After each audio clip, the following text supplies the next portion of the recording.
Okay, so when you look at his death, he was boiled inside of hot oil. Okay, John died by a way of boiling. They boiled John alive. And I made it very clear that when it comes to this particular oil, the representation of it when it comes to the spirit essence is the releasing of the Christ consciousness. Okay, I told you every 28 days. Okay, every 28 days, which represents the lunar cycle or the reflection of the divine feminine menstrual cycle, the Christ consciousness, or what you call the etheric energy of the masculine and then the feminine, or your serotonin on this left and your melatonin on this particular right, your devil and then your angel, your positive and then your negative, this particular strand of your DNA releases a special kind of fluid. Okay, this special kind of fluid is only excreted by two representation sides of your own self. Okay, which is the pituitary gland, and then the pineal gland. These are two different forms of glands that exist inside of your own self with unique purpose and unique representation. They are the one that causes your cells to activate. They are the ones that activate your dormant DNA. They are the ones that activate your breathing. They are the ones that activate the Christ consciousness. Okay, so this particular sacred oil flows all the way from the heaven, down, passing through your chakras, nourishing them, and then going to settle at the root bottom of your own self. Okay, so when it gets to the root bottom, because the root bottom is the earth, the root bottom is the little finger, it becomes denser. This particular oil becomes dense. It becomes like more of a solid in nature.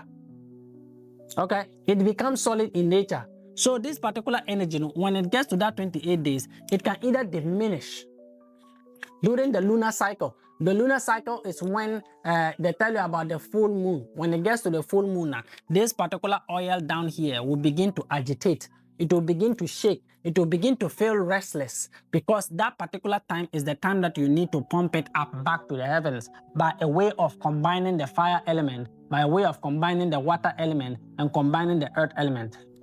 Okay?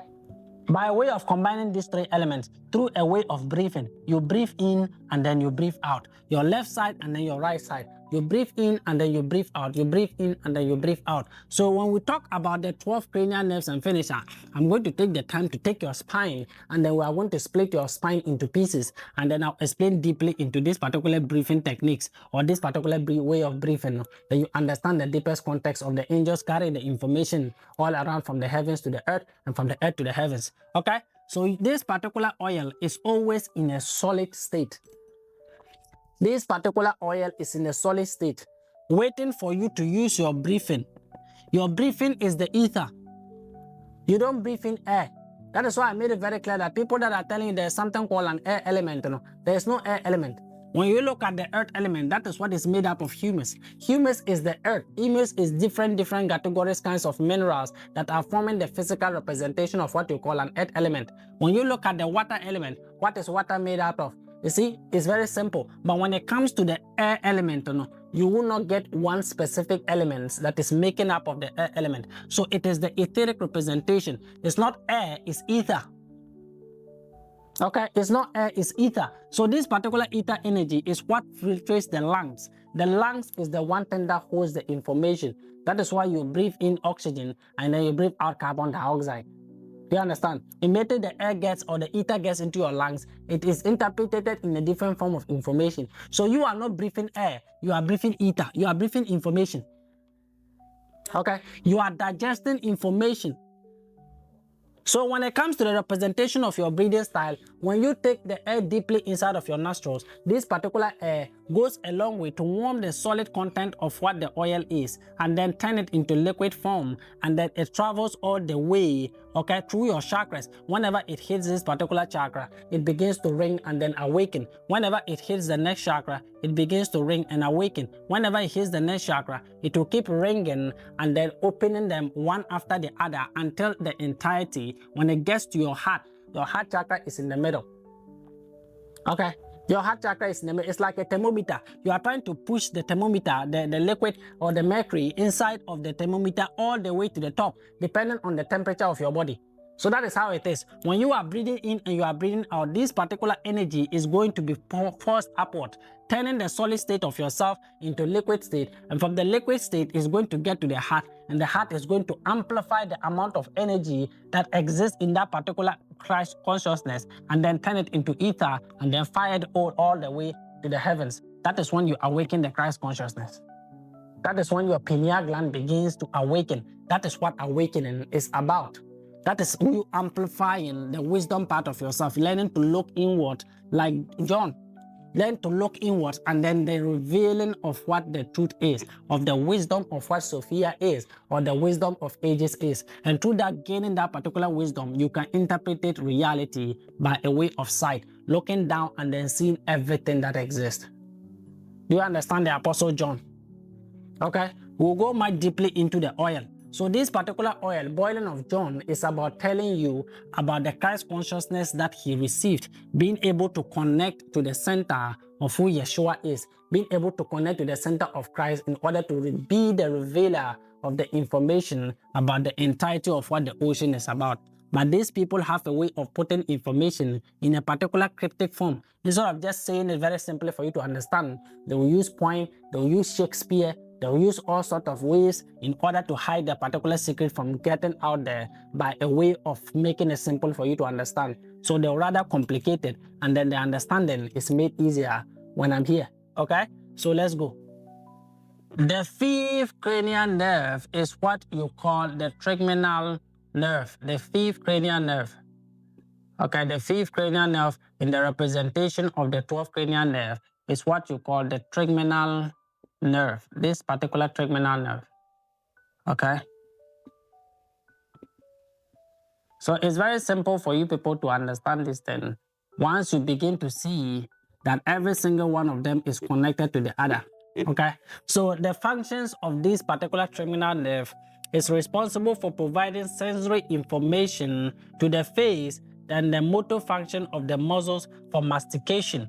It has three main particular branches. Okay, so this trigeminal nerve has one particular branch called the ophthalmic. Okay, the ophthalmic nerve, and the second one is called the maxillary.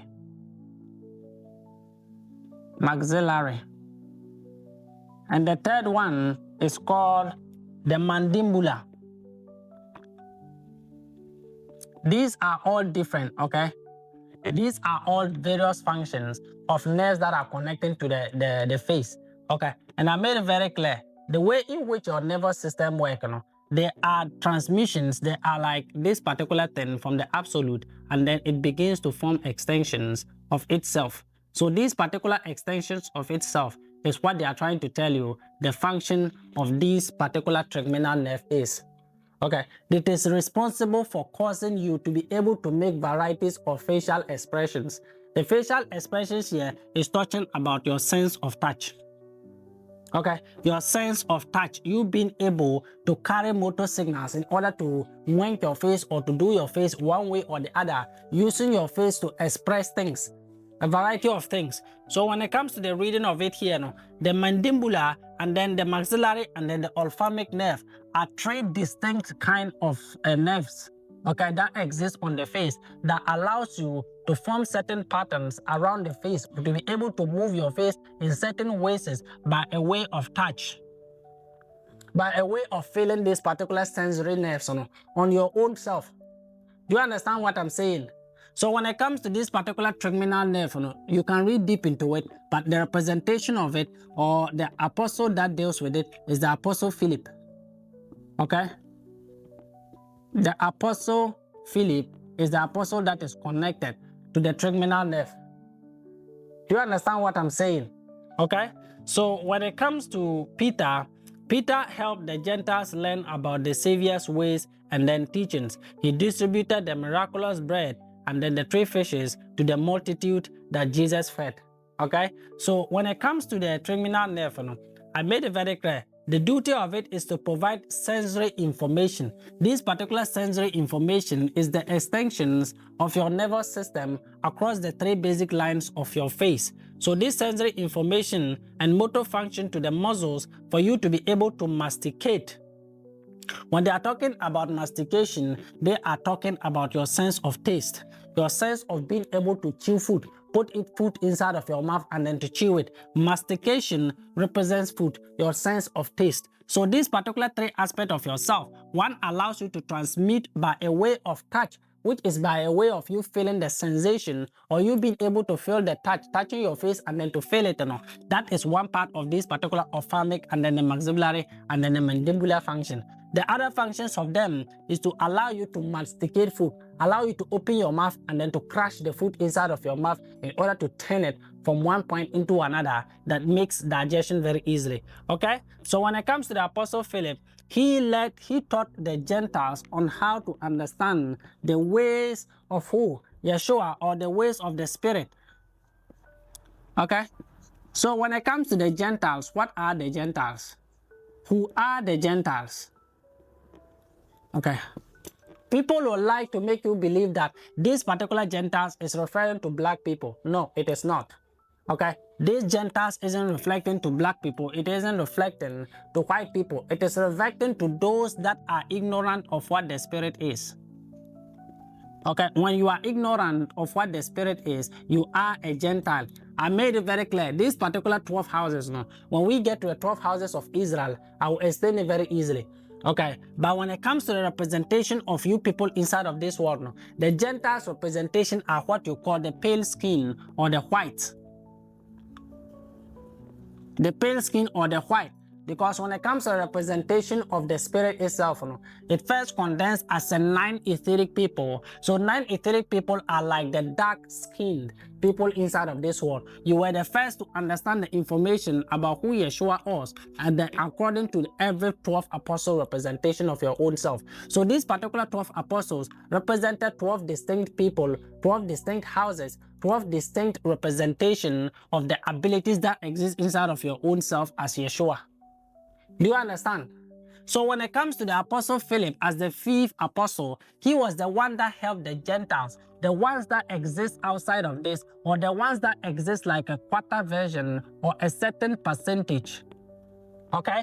Because when you look at the white genes, when you look at their DNA, okay, they always have like 0.3% of black people. They always have like 0.9% or 7% of black genome. They always have like 13%.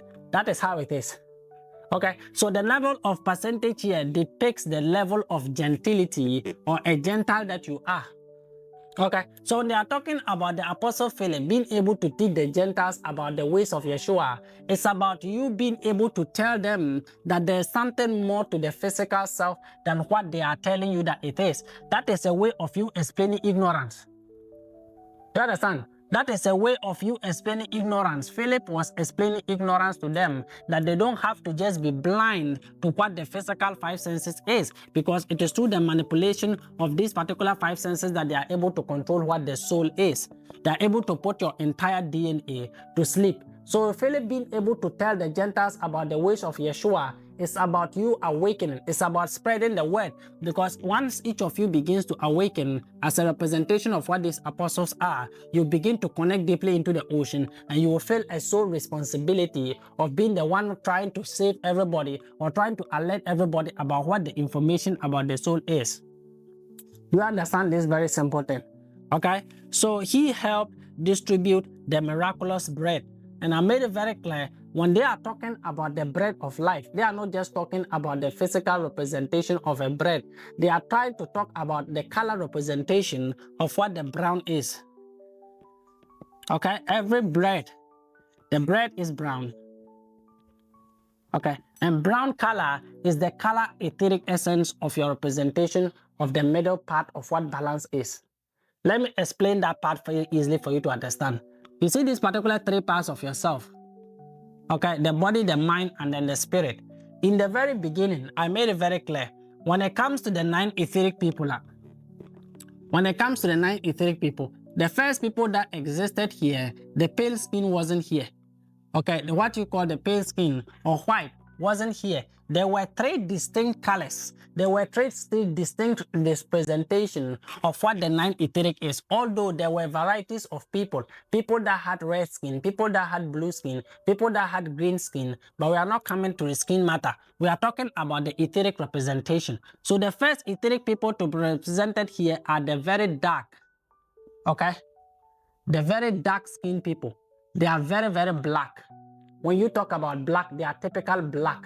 People that are from like the Sudanese, people that are from like the Congo, the people that are from like the Somalia, those particular regions of the people, they have a very darkened complex when it comes to their skin tone. Their skin tone is very, very dark, okay, because of how they are closely to the particular light itself, which is the representation of the sun. There is so much sun there that allows the colors of the pigmentation of their melanin to advance in a particular manner that causes it to reflect as a very dark skin. Okay, when it comes to the next part of the people that existed, okay, you have the middle part, which is the brown. Okay, which is the brown. But before we come to the brown, let's get to the third one. Then you understand why the brown is in the middle. Okay, the third one here is the last form, which is what you call the albinos. Okay, you call them the albinos. They will tell you about the story of Jacob and then Esau, one being black and one being white. The white representation, they are not talking about the pale-skinned people. They are talking about white. When you look at albino, albino is white. Okay, they have the same representation as your 9 etheric essence. They have the same DNA as you. But when it comes to their skin pigmentation, that is when the difference vary. That is when the difference vary, because when it comes to their star bodies, their star representation or their unique bodies, they were glowing. Okay, they weren't much denser like this. They were glowing. I told you there were 3 worlds that existed before this particular world. Okay, this world existed 3 different times. The first time, the second time, and then the third time that you are existing in right now. Okay, the only history that you people know is the third world that you are existing in now.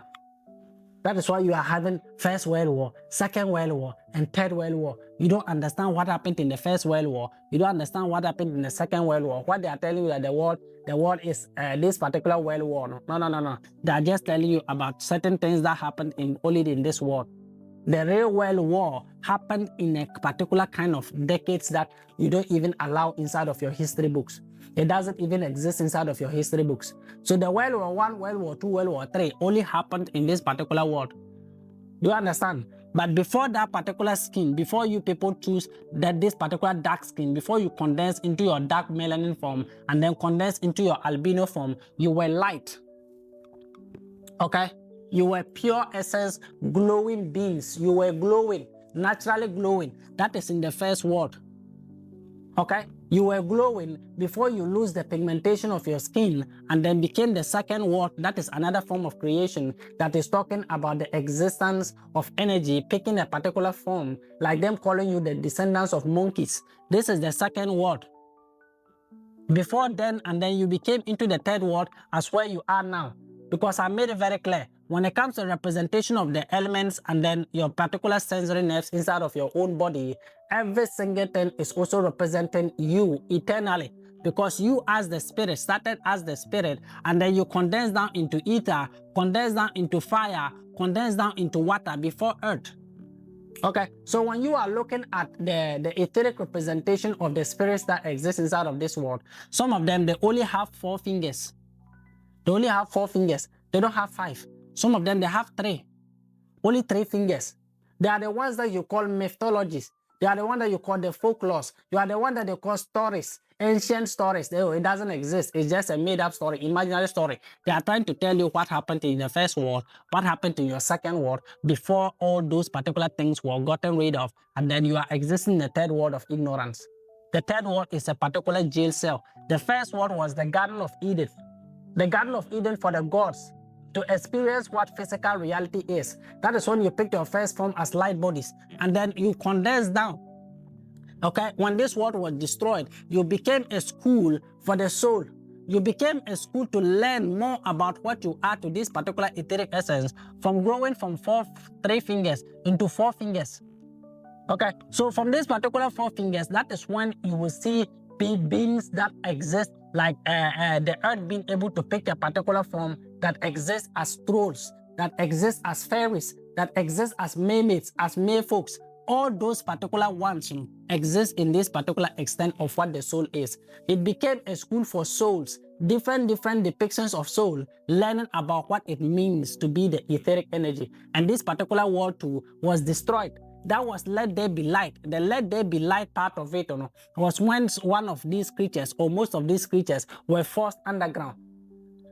Do you understand? Most of these creatures were forced to move through different dimensions. Most of these creatures were meant to force, like a lot of things happened within this particular place. And this world was broken again. And that is when it became an experimental ground or a particular laboratory for experimenting souls. That is when it became a jail cell. That is the one you are existing in right now. Okay? It became a jail cell. So before this particular 3-4 hands, you existed. So you became the fifth factor. You grow 5 fingers. Okay, your fingers became 5. That is the physical head. The little finger was added to you. This is your 5 fingers. Okay, so before you existed in this particular condensed form, you had a light body. Before your skin darkened, you are existing. The albinos are light people. Okay, they have a specialized crystalline body that allows them to glow. At night, they glow at night. They don't only just see at night, they glow at night. But that particular glow has been condensed to that particular level that you can see right now. They can only see that their crystals begins to awaken at night form, but during day it is reflected. Like they see too much light that it causes them not to feel like they are not seeing well, but they are seeing too much. Okay, so when nighttime comes, the crystals inside of your eye begins to awaken, enhancing their level of vision. But when it comes to the physical representation of it, then in this, what you call let there be light, they are weak. Do you understand? So the 9 etheric people existed in these particular 2 forms before a balance was created. The balance is what you call the brown skin girl. Skin just like pearl. Okay, you are pearls. You were pearls. Brown skin girl. You were the meat, okay? You were the brown, you were the bread. The bread that is used to feed the multitude. That was the color of Yeshua. That is what they are trying to tell you. The brown here represents color. The brown here represents the 9 etheric people. When you look at your eye, you don't see blue, you don't see hazel, you don't see this. You see brown, okay? Complete thick brown. The brown representation is talking about the color of your melanin. The color of your melanin. Do you understand the things that I'm telling you? So this particular 3 representations is this particular 3 representations. It's representing you in different words. We are going to pick them and then we'll delve deeply into them when I start talking about the difference of dimensions that exist below this particular earth and below the heavens, and with you in the middle. You understand all these things just like your DNA. We are going to be picking them one after the other, and then we are going to be breaking them down. But right now, we are talking about bread. We are talking about using Philip assisting Yeshua to use bread and then 3 fishes to feed an entire thousands of people. Okay, so Philip in this particular teachings, there were 3 fishes. And I made it very clear that when you read what the trigeminal nerve is, it is divided into 3. We have the maxillary, we have the mandibular, and then we have the ophthalmics. Okay, the ophthalmic nerve. All these particular 3 things represent the 3 fishes. The 3 fishes is wisdom. I made it very clear. Whenever they are talking about a fish, they are talking about you. You are the fish of the ocean. You are the fish of the entire ocean. Fish represents wisdom. Fish represents the part of yourself that allows you to tap into the consciousness of the entire collectivity. So in this particular book, it stated that he distributed the miraculous bread, which is knowledge, which is the awareness of what you are, and then wisdom, which is what the entire collectivity of what carbon is, as your melanin, and to the multitude of 1,000. Okay? And I made it very clear, when they are talking about 1,000, it is simply the representation of the ones and then zeros. You are 1 and then 0. You are alpha and then the omega. You are the representation of what time is. Okay, you are time. You give meaning to time. Without you, the existence of time doesn't make sense. Time doesn't make sense. That is why I made it very clear. The time that exists in the realm of the ants is very different from the time that exists in the realm of the monkeys, where the time that exists is different from the realms of the mosquitoes. They are all different. How you view it in their own realms, they might actually think that they have lived for thousands and thousands of years. But when it comes to you, a mosquito lifespan is only 7 days. Okay, so when it comes to your representation, how you are viewing 100 years to be, in another person's timeline, 100 years to you is like one particular day. I made this explanation very clear. Okay, so when they are talking about him feeding a multitude of 1,000, they are talking about people, and they are talking about your crown, about the completeness of your own self. Because when we're calculating things, I made it very clear that when you add 3 and you add 8 and you add 3, you are going to end up with 5. When you add 9 and you add 8 and you add 6, you are going to end up with 5. Okay? When you add 3 plus 8 plus 3, you are going to end up getting 5. Vertically, when you add horizontally, you are going to end up getting 5. 5 plus 5 will give you 10. 10 is what alpha and then omega is. 10 is what 1000 is. So he is using one particular fish and then 3 fishes and then a bread to feed a multitude of 1,000, to feed the entire ocean, to let the entire ocean know what the awareness about themselves is about. That is the duty of what Philip is. Okay? So when he came, he told Philip, don't you know me, Philip? Okay? So he's asking that, don't you know me, Philip? After I have been among you for such a long time, anyone who has seen me has seen the Father.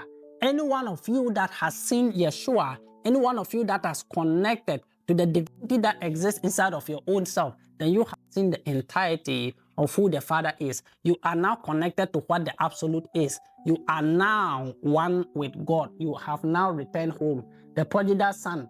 So he made it very clear to Philip, have you not seen me? Have I not been among you? Have I not been here all this time? I have not been anywhere. I've just been inside of your midst. I've never gone anywhere. Okay, so you learning to see me is you learning to see the Father. And you learn to see the Father simply means that you've come home. That is a representation of who Philip is. Okay? Anyone who truly seen me, they are talking about the representation of the 9 etheric essence. Okay? So the miracles that were performed by Philip, the miracles that were performed by Philip is what I'm coming to talk next. Okay? The first miracle that he performed, okay? Let's clean the board and then we'll continue. The first miracle that he performed is that he casted demons out of a person. Okay? The first miracle that performed by Philip was that he casted demons out of person. Okay? When they are talking about the casting of demons, I made it very clear. You have 2 representations of yourself. You have the angel and then you have the devil. You have the breathe in, you have the breathe out. You have the divine masculine, you have the divine feminine. That is the entirety of what you are. So when they are talking about casting out demons, the first demons that exist inside of in this world is the ones that exist inside of yourself. And I made it very clear. When they are talking about demons, they are talking about the shadows itself. They are talking about shadows. Okay? And in this particular world, the demons that exist, they are words that are explained from the first world to the second world. They are beings that were created that only feeds on negative energy. They feed on negative impulses. Whatever that is fear, whatever that is doubtful, whatever that is pain, whatever that is tragic, those are the ones that these particular beings are able to feast on. They are feeding on the negative essence of yourself. So as a person, you have demons inside of you. As a person, you have angels inside of you. As a person, you hold the genetic code of both left and then the right representation of what the entirety of creation is about. Okay, so when they are talking about casting out demons, Philip being able to cast out demons, they are talking about Philip being able to defeat the part of himself that whispers the negativity. They are talking about defeating the part of yourself that exists on the inside. Because if you have no idea of who you are on the inside, the outside representation is only what blindness will give you. You will not have a deeper context of the understanding of what you are on the inside. Okay, you are always seeing a particular percentage on the outside. Because Philip is the 5th one, and I made it very clear how you calculate and then you get the 5th point of what Philip is, vertically and then horizontally. So casting out demons is simply the depiction of you learning to overcome your lower 5 physical senses. Okay, your lower instinctual selves. You learn to overcome your lower bodies and then to be able to purge, okay, this particular thought inside of your own self to become better than they are. So Philip casting out demons is casting out lower thoughts, is casting out lower vibrational patterns, or being able to overcome the lower part of yourself that is always whispering in negative thought. Engage yourself negativity 90% of the time, because I made it clear, the more positive, the more negative, or it doesn't actually mind, but you learning to find yourself in a particular balance is how you connect to the consciousness of who Yeshua is. So that was his first miracle. The first miracle of Philip was casting out demons. Okay? So it's very simple like that. The second miracle was him healing paralysis. Okay? The second miracle that Philip performed was healing of paralysis. When they talk about paralysis, I am paralyzed, so I understand exactly what he's talking about. When they are talking about paralysis, there are two forms, okay? We have the complete paralysis and we have partial paralysis. The complete paralysis is when you become an entire vegetable, okay? Only your neck works, your entire body doesn't work. That was what happened to me at a certain point. And we have the partial one, which is like either your hands are not working or only your legs are not working. But usually one works, either from your waist downwards works or from your waist upward works. Okay? It's usually half. So when it comes to this particular paralysis, in the representation of it as the way in which Peter was trying to educate you with, it's about fear. Okay? It's about fear and then doubt. Okay? These are the two forms of energies that can paralyze a person. These are the two forms of energies that can paralyze a person. The physical representation of the paralysis is what I told you. When it comes to the mental representation of the paralysis, is fear and then doubt. Most of you are so paralyzed by fear. Most of you are so paralyzed by what the unknown is as the entire universe that you become afraid of seeking yourself. You rather limit yourself to the particular context of what people tell you that it is by a way of the physical representation, by way of you surrendering to your demons. When you surrender to your demons, that is when they manipulate the physical representation of what you're hearing, what you touch, what you taste, what you smell, and what you see is as.